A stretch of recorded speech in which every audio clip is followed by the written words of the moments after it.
Hi everyone, my name is Varsha and welcome to Study with Varsha.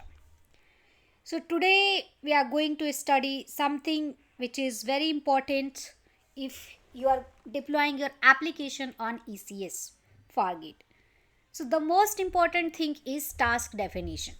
So today we will cover task definition, auto scaling and many things. But task definition is nothing but the heart of ECS. So without any further delay, let's start. So yeah, we have covered up to ECS cluster. Now today we will discuss and we will try to understand what is task definition in ECS. And don't worry guys, after that I will take one session maybe today evening which will be of more than 1 hour. There I will do all these 3 days theoretical part in a practical demonstration and I will deploy my services on ECS Fargate. So for now, as of now, this is the last part of theoretical and this diagram so that you will have a clear understanding. So yeah, what is task definition? So if you will see this diagram, if I'll zoom out, this is explaining the TCS task definition, which is considered as the heart of ECS. And why it is heart? Because it defines exactly how your application container should run. Okay, and a task definition is essential as a JSON blueprint that describe one or more container, including which Docker image to use from ECR, how much memory CPU allocates and which port to expose, environment variable, secrets from AWS secret manager, logging configuration to CloudWatch, and optional health check. So every time ECS launches a task, it follows this definition strictly. So if you are talking about, see, this is the task container. So inside a cluster we have many services. Okay, so without task without a side set like this. Okay, in EC2, but task with a side set, that will become a container, and that container will be both. You can deploy on EC2 also, or you can deploy on Fargate also, means serverless also. Take task CPU and task uh, container CPU. So task CPU will be in a task memory and container CPU will be in a container memory. So this is the what wherever this will be there strict dot line, so that is mandatory. This task is mandatory if you are talking with size container, but this is optional. Like this is the optional in EC2 when you are taking task without a size set.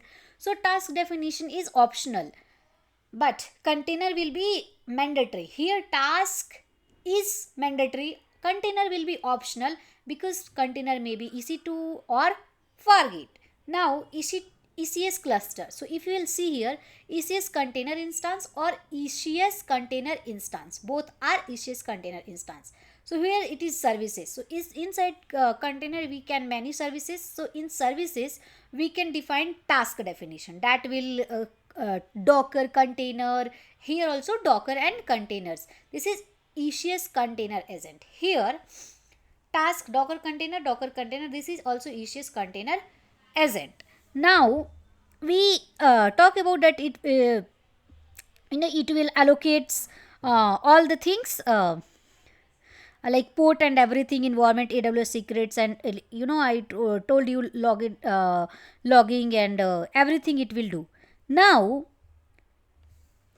apart from logging, it will configure to the CloudWatch and optional health check. Every time ECS launch a task, it follow the definition strictly that I have talked about. What it mean? It mean the task definition control the runtime behavior of the application. So this diagram usually show the task definition sitting between ECS services and the actual running containers. So highlighting its central role. Another important point in is versioning. So each changes to a task definition create a what we can say every time whenever we change, so that will create a new revision. And like revision means which allow safe rollback and control deployment. For example, if a new version of the application cause issue, we can quickly redeploy an older task definition revision. So always emphasize that ECS deployment are task definition driven, not server driven.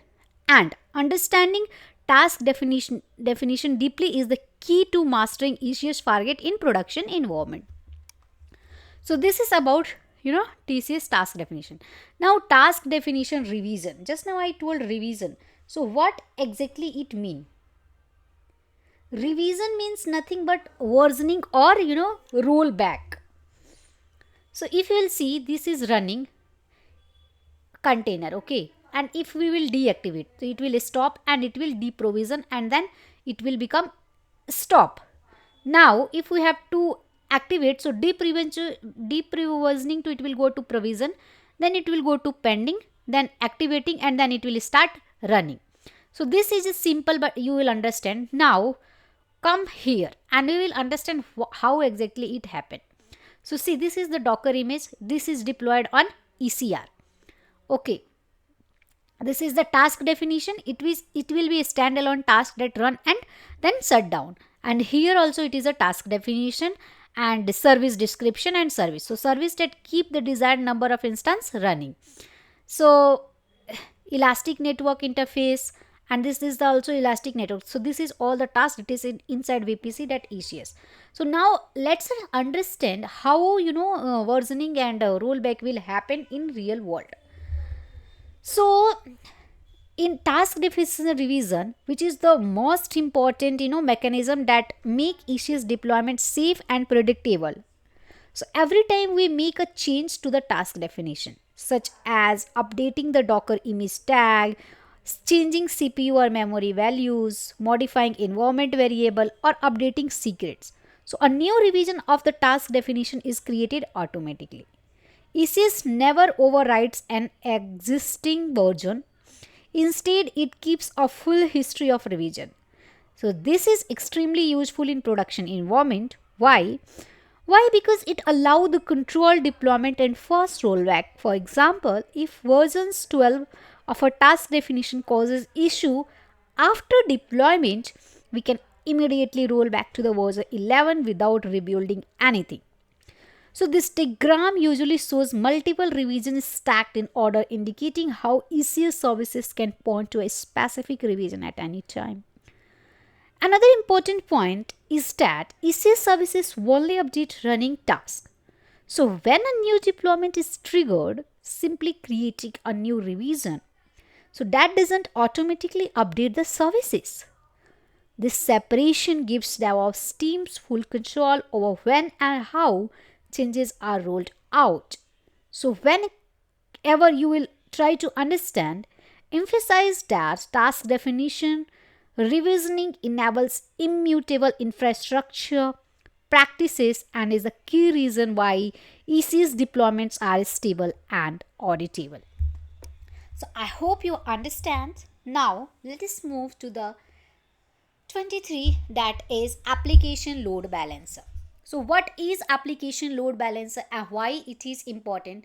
So if he will talk about, so see the diagram and hope it is visible to you all guys. So let me explain what happening here. So if in a simple term, if you'll understand that the role of application load balancer, which act as a single entry point for user traffic in an ECS Fargate architecture. So when a user sends a request from a browser or an application, that request first reaches to the application load balancer, which is deployed in public subnet and connected to the internet gateway. Then the load balancer listen to the ports like 80 or 443 and forward request to the backend target based on the listener role. So one of the most important feature of the application load balancer is its ability to work with dynamic backends. So ECS tasks are ephemeral and can be created or destroyed at any time. So due to the scaling or deployment, the application load balancer continuously tracks healthy target and routes traffic only to those, you know, that are healthy. So this diagram usually shows application load balancer sitting between users and ECS services, highlighting its role in traffic distribution, TLS termination, and request routing. So you should also mention that application load balancer integrates negatively with natively with ECS services, making it easy to register and deregister tasks automatically during deployment, which is critical for zero downtime releases. So this is all about application load balancer. If you will see user is login, it will go to the AWS management console. From here it will create application load balancer, and if it already it is there, then log access application load balancer via dynamic port. It will go to the application load balancer. From here it will go to the ECS container with dynamic port, and with that HTTPD, and then it will go to the Amazon ECS. So this is what application load balancer perform in the things of ECS. If you will see this diagram also, this is the external user. It is coming to the internet gateway, then it will go to the public subnet, and that is the public subnet. So inside public subnet some net gateway is there, and it is internet facing. So with the help of that net gateway, it will go to the EC2 or ECS services, and that will be auto scale. So this is about application load balancer. Now coming to the target group and health check. Okay, so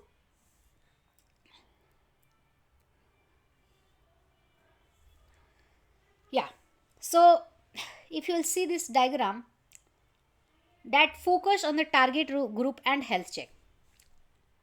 Target group and health check, which determine how traffic is routed to ECS Fargate task, and in Fargate deployment the target group type is set to be the IP. Why? Because tasks do not have EC2 instance ID, instead use ENI based private IP addresses. So each running task registers its IP address with the target group automatically. The load balancer then sends traffic to this IP based on the routing rules. Health check. A data configured at the target group level and periodically sends requests to a specific path such as health status to verify whether the application is responding correctly, or if a task failed, the health check, the load balancer immediately stops sending traffic to that task. So an ECS can replace the unhealthy task automatically. So this diagram visually shows how unhealthy containers are removed from the traffic and how without affecting users. So always focus on the health check are critical for reliability, because they enable self healing and ensure that only healthy application instance serve users traffic in production environment. So this is all about target group and health check. Now ECS services, this is little bit difficult, but no worries, I'll explain it. So this is the container image. It will go to the container registry. Container image means Docker image, and it will go to the Docker registry or ECR or Docker hub according to the requirement. Now after that, in ECS service, this is the ECS service. So which is like it is the component which responsible for actual running and maintaining your application in production. So an ECS services is created using a specific task definition revision, and it's configured, which is a desired count, which represents how many copies of the application should be running at any given time. So once the service is created, then ECS automatically launch the required number of Fargate tasks and registered them with the application load balancer. So one of the most important responsibilities of the ECS services is ensuring high availability. If a task crash or become unhealthy, ECS automatically start a new task to replace it. This process happens without manual intervention, making the system self-healing. And another critical feature shown in this diagram, rolling deployment, and when we deploy or update the task definition and trigger a new deployment, ECS gradually replaces the old task with a new one based on the deployment configuration parameter, ensuring zero downtime. So the diagram often show old and new tasks running side by side during the deployment.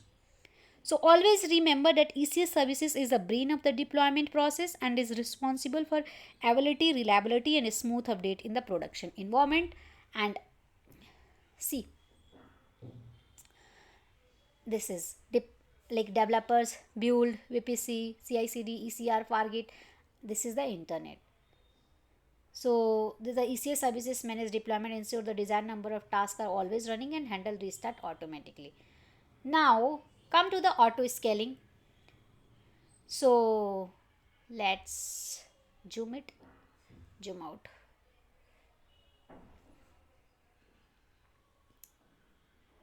This is auto scaling in ECS Fargate. So this diagram explain how auto scaling work in ECS Fargate. Auto scaling allow the ECS services to automatically adjust the number of running tasks based on the real-time demands. Scaling policies are usually defined based on CloudWatch metrics such as CPU utilization, memory usage, or request count per target. For example, if CPU usage goes above a defined threshold, ECS automatically increase the desired count and launched additional tasks. And when traffic decrease, the services scales down to reduce cost. So this diagram often shows scaling in and scaling out action happening dynamically. One of the key advantages of Fargate is that scaling does not require any capacity planning because AWS automatically provides the required compute resources of the new task. So always remember that auto scaling improves both performance and cost efficiency, and that it enables application to handle unpredictable traffic pattern without manual intervention, which is the core requirement of modern cloud native application. Monitoring with CloudWatch. So this is the dashboard of the CloudWatch and what it will actually do. So let's understand first. So if we will talk about what it will do, so this explain the monitoring and logging using CloudWatch, which is essential for operating ECS and Fargate application in production. CloudWatch collect matrices such as CPU utilization, memory usage, task count, service health, and these matrices helps DevOps team to understand how the application is performing. Logs from container are streamed directly to the CloudWatch logs, allowing centralized log analysis and troubleshooting. So the diagram often shows dashboard and alarm configured to monitor system behavior. Alarm can be set to be notify teams when thresholds are breached, such as high CPU usage or task failure, enabling proactive incident response. Another important point is observability. By combining logs and metrics and alarm, teams gains full visibility into application behavior. So always remember that monitoring is not optional. It is critical part of the running reliability and resilient production system, and without proper monitoring even the best designed architecture can fail silently. One second. Yeah. So now infrastructure as a code in AWS. So for that you can use Terraform or CloudFormation. So how it work? Let's discuss first on Terraform. So this diagram explains the concept of infrastructure as a code, which is how real enterprise teams manage cloud infrastructure at a scale. Instead of manually creating VPC, subnet, ECS cluster, and load balancer, IAM role and services through the AWS console, everything is defined using the code written in the tool like Terraform or CloudFormation. This approach allows infrastructure to be version controlled, reviewed, tested, and reused across multiple environments such as development, staging, and production. So this diagram usually shows, how Terraform module creating a networking resources, ECS cluster, task definition, IAM role, and ALB in a repeatable way. One major advantage of infrastructure as code is consistency, because the name code produces the same infrastructure every time, eliminating configuration drift. Another advantage is disaster recovery, because if infrastructure is lost, it can be recreated quickly during the same code. So, the infrastructure code is not optional again in real world DevOps. It is mandatory practice for scalability, reliability, and team collaboration. And most of the companies exact DevOps engineer to be comfortable managing ECS Fargate infrastructure using infrastructure as a code. Now, CI/CD integration. Yes. See, source code, code pipeline, build, ECR registry, and after that, ECS deploy, ECS services, Fargate and instance, and this also.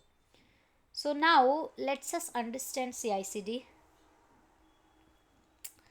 So CI/CD pipeline integrate with ECS Fargate to enable automated deployment. The pipeline usually starts, and when a developer pushes code to a Git repository, this trigger a continuous integration process.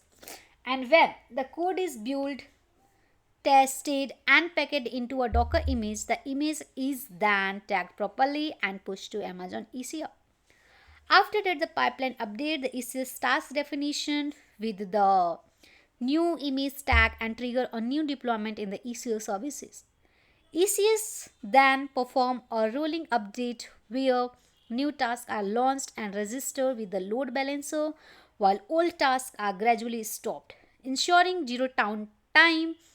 This diagram often shows tools like GitHub Action, Jenkins, or Bitbucket pipelines integrating with AWS services. So, CI/CD remove manual deployment steps, reducing human error and enable fast and reliable releases. This automation is a key reason why Fargate is widely used in modern DevOps workflows. So, come to the last topic of critical, and from tomorrow I'm going to explain, not explain, I will show you and I will deploy my things on real worlds and how it will work. Everything I will show you guys. So let's understand the last topic, final architecture summary. So this final architecture summary, summarize the complete end-to-end ECS Fargate architecture. User traffic comes from the internet and reaches the application load balancer, deployed in public subnet. The load balancer forward request to ECS services running in a private subnet. Then ECS services manage Fargate tasks, which run Docker containers using image pool from the Amazon ECR. IAM role securely control access between services and auto scaling, dynamically adjust capacity based on demand. CloudWatch provides monitoring and logging, and infrastructure code and CI/CD pipelines automate the entire life cycle after infrastructure creation to application deployment. So this diagram visually connect all the concept explained so far into a single diagram. So you can confidently say that this is the architectural representation of a modern, secure, and scalable and fully serverless production deployment model uses by real companies on AWS. Congratulations guys, you understand theoretical part, and thank you for watching Study with Varsha. Have a great day guys. And one of the most important thing that I want to say to you all, that Happy Republic Day. Jai Hind, Jai Bharat.